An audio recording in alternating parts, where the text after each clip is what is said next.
नमस्कार, मैं हूं गीतिका पांडे और आप देख रहे हैं टुडे हरियाणा। हमारे प्यारे राज्य हरियाणा से जुड़ी हुई खबरों को देखने के लिए हमारे चैनल को जरूर सब्सक्राइब करें। साथ ही आप हरियाणा के किस जिले से चैनल देख रहे हैं हमें कमेंट बॉक्स में कमेंट कर जरूर बताएं। थीम पार्क में विवेकानंद युवा महासम्मेलन, सीएम मनोहर लाल पहुंचे, पीएम मोदी का भाषण बीच में रुका। विवेकानंद युवा महासम्मेलन का आयोजन कुरुक्षेत्र के थीम पार्क में किया गया। महासम्मेलन में प्रधानमंत्री नरेंद्र मोदी का ऑनलाइन संवाद भी सुनाया गया। इस महासम्मेलन में मुख्यमंत्री मनोहर लाल मुख्य रूप से पहुंचे। इस दौरान मुख्यमंत्री मनोहर लाल ने सिंचाई एवं जल संसाधन विभाग के सरस्वती वाटिका विकास कार्य का शिलान्यास किया। इस परियोजना पर 3 चरणों में 3,68,00,000 रुपए खर्च किए जाएंगे। विवेकानंद महासम्मेलन में प्रधानमंत्री संबोधन के प्रसारण के दौरान इंटरनेट बंद होने के कारण प्रसारण बीच में रुक गया, जिसके बाद भारत माता जय के नारे लगाए गए।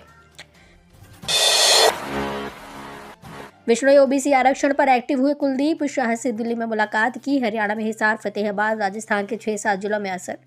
लोकसभा चुनाव से पहले विश्नोई ओबीसी आरक्षण को लेकर भाजपा नेता कुलदीप बिश्नोई एक्टिव हो गए हैं। विश्नोई समाज के लोगों के साथ कुलदीप बिश्नोई ने चर्चा के बाद दिल्ली में केंद्रीय गृह मंत्री अमित शाह से अहम मुलाकात की। इस मुलाकात में लालासर साथरी के महंत संत स्वामी सच्चिदानंद, अखिल भारतीय विश्नोई महासभा के अध्यक्ष देवेंद्र बुढ़िया, पूर्व सांसद जसवंत सिंह विश्नोई भी मौजूद रहे। इसके बाद केंद्रीय जल शक्ति मंत्री गजेंद्र सिंह शेखावत भी विश्नोई समाज के लोगों ने मुलाकात की। गुजरात पहुंचे हरियाणा सीएम मनोहर लाल, प्राकृतिक खेती को लेकर राज्यपाल आचार्य देवव्रत से की मुलाकात।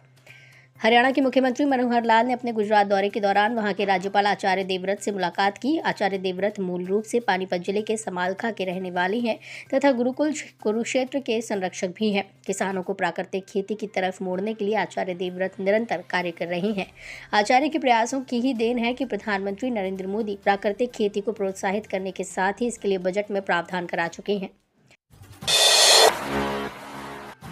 अंबाला छावनी में 14 जनवरी को धूमधाम से निकाली जाएगी श्री राम यात्रा, गृह मंत्री अनिल विज। हरियाणा के गृह मंत्री एवं स्वास्थ्य मंत्री अनिल विज ने कहा कि अयोध्या में भगवान श्री राम मंदिर में प्राण प्रतिष्ठा के उपलक्ष्य के मद्देनजर अंबाला छावनी में आगामी 14 जनवरी को भव्य श्री राम यात्रा का आयोजन किया जाएगा। विज शुक्रवार दोपहर श्री राम यात्रा की तैयारियों को लेकर अंबाला में अपने आवास पर आयोजित बैठक की अध्यक्षता कर रहे थे। हरियाणा में 2 लाख सरकारी पद खाली पड़े, आपकी सरकार आने पर दी जाएगी नौकरियां, अनुराग ढांगा।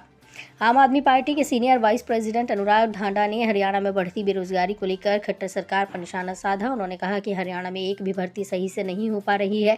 इस बार हाईकोर्ट ने भी 816 शिक्षकों की भर्ती को लेकर HSSC को फटकार लगाई है और भर्ती प्रक्रिया सही से न करने को लेकर 1 लाख रुपए का जुर्माना लगाया। इससे पता चलता है कि हरियाणा सरकार सुनियोजित तरीके से युवाओं को बर्बाद करने की साजिश रच रही है। हरियाणा डीजीपी का बड़ा बयान, बोले आदतन अपराधियों के खिलाफ NSA एक्ट के तहत आगे भी जारी रहेगी कार्रवाई।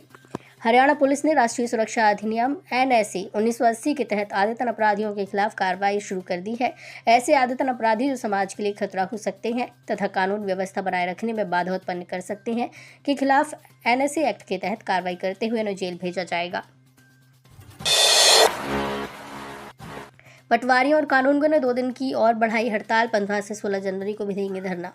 हरियाणा में पिछले 10 दिनों से ठंड में हड़ताल पर बैठे पटवारी और कानूनगों ने 2 दिन की हड़ताल और बढ़ा दी है। पटवारी 15 और 16 जनवरी को भी हड़ताल पर रहेंगे। ऐसे में पानीपत समेत प्रदेश की तहसीलों में कामकाज पर लगातार असर पड़ रहा है। वे वेतन विसंगति दूर करवाने, नायब तहसीलदार के प्रमोशन के लिए विभागीय परीक्षा लेने, 2400 पटवारियों की खाली पदों पर स्थायी भर्ती, पुरानी पेंशन योजना लागू करने जैसी मांगों को लेकर लगातार हड़ताल पर हैं। मोटे ब्याज के लालच में लुट गए सैकड़ों किसान, 13 करोड़ रुपए का चूना लगा गए 2 ठग, यूं हुआ मामले का खुलासा। हरियाणा के चरखी दादरी में किसानों के साथ करोड़ों रुपयों की धोखाधड़ी का मामला सामने आया है। 138 लोगों के साथ 12 करोड़ 70 लाख रुपए की धोखाधड़ी की गई। क्षेत्रों के किसानों, आढ़तियों व ग्रामीणों से करोड़ों रुपए की धोखाधड़ी कर परिवार सहित आढ़ती के फरार होने के मामले में दादरी जिला पुलिस को बड़ी सफलता हाथ लगी है। पुलिस की स्पेशल इन्वेस्टिगेशन टीम SIT ने उत्तर प्रदेश के बनारस से 2 आरोपित भाइयों को गिरफ्तार किया। रोहतक में रोडवेज कर्मचारियों की बैठक, 24 जनवरी को चक्का जाम करने का फैसला, मांगे पूरी न होने पर लंबे आंदोलन की चेतावनी। हरियाणा रोडवेज कर्मचारी साझा मोर्चा की शुक्रवार को इंटक कार्यालय रोहतक में बैठक हुई। बैठक में कर्मचारियों ने 24 जनवरी को चक्का जाम करने का फैसला किया। कर्मचारियों का कहना है कि उनकी मांगों को लेकर सरकार ने पत्र जारी नहीं किया, इसके कारण चक्का जाम का फैसला लिया गया है। अगर समय रहते मांगे नहीं मानी तो चक्का जाम आगे भी बढ़ा सकते हैं। कर्मचारियों ने कहा कि साझा मोर्चे की परिवहन मंत्री व उच्च अधिकारियों के साथ 4 दौर की बातचीत हो चुकी है।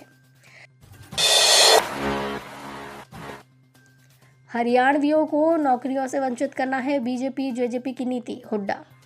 पूर्व मुख्यमंत्री और नेता प्रतिपक्ष भूपेंद्र सिंह हुड्डा ने HPSCC की परीक्षा से हरियाणा जीके खत्म करने, पटवारी व कानूनगों के धरने प्रदर्शन और यूरिया बैग का वजन घटाने के मुद्दे पर प्रतिक्रिया दी है।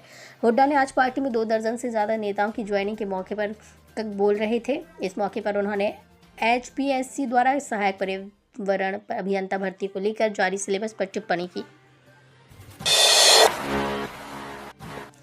फरीदाबाद के थाने में प्रेमी जोड़े ने जहर निगला, पुलिस पूछताछ के वक्त निकाली पुड़िया, नाबालिग गर्लफ्रेंड बोली परिवार लव मैरिज को राजी नहीं। हरियाणा में फरीदाबाद की पुलिस थाने में प्रेमी जोड़े ने जहर निगल लिया। जिस वक्त ये घटना हुई, पुलिस उन्हें सारण थाने ले जाकर पूछताछ कर रही थी। पुलिस के सामने ही पहले प्रेमिका ने जहर निगला और फिर प्रेमी को भी पकड़ा दिया। ये देख पुलिस वालों ने हड़कंप मच गया। वो आनंद फानंद में दोनों को सिविल अस्पताल लेकर गए। हालत गंभीर होने पर उन्हें दिल्ली के सफदरजंग अस्पताल रेफर किया गया, जहाँ उनका इलाज कराया जा रहा है। 200 किलो से ज्यादा गांजा 11 कट्टों में बांधकर ले जा रहे थे तस्कर, पुलिस ने धर दबोचा।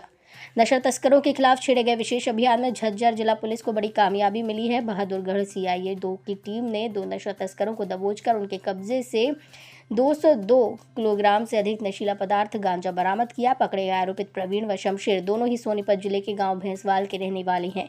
दोनों के खिलाफ सदर बहादुरगढ़ में केस दर्ज कर लिया गया है। उन्हें अदालत में पेश करते हुए रिमांड पर लिया जाएगा, ताकि नशा तस्करी के पूरे रैकेट के बारे में सूचनाएं सामने आए और नशा तस्करी के गिरोह में शामिल अन्य आरोपितों तक पहुंचा जाए। अंतिम संस्कार की तैयारी थी, बुजुर्ग जिंदा निकला, परिजन मरा समझ पटियाला से करनाल ला रहे थे, एम्बुलेंस गड्ढे से टकराई तो हाथ हिला।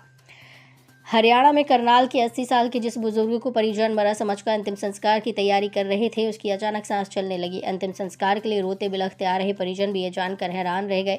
दरअसल बुजुर्ग को पटियाला अस्पताल की डॉक्टरों ने जवाब दे दिया था, उन्हें वेंटिलेटर से भी हटा दिया गया, जिसके बाद परिजनों ने घर, रिश्तेदार और पड़ोसियों को बुजुर्ग की मौत की सूचना दी। इसके बाद घर पर संस्कार की तैयारियां भी शुरू हो गई थीं। घर से एक साथ उठी 2 अर्थियां, दादा के अंतिम संस्कार में जा रहे पौत्र, सड़क हादसे में मौत। दादा के अंतिम संस्कार में शामिल होने जा रहे स्कूटी सवार पौत्र को कैंटर ने कुचल दिया, जिससे उसकी मौत हो गई। मृतक अपने पिता के साथ स्कूटी पर सवार होकर गांव जा रहा था। हादसे में मृतक का पिता भी घायल हो गया। कैंप थाना पुलिस ने घायल पिता की शिकायत पर आरोपी कैंटर चालक के खिलाफ मुकदमा दर्ज कर लिया। पोस्टमार्टम के बाद शव स्वजन को सौंप दिया गया। तो ये थी हरियाणा राज्य से जुड़ी हुई आज की कुछ खास और अहम खबरें।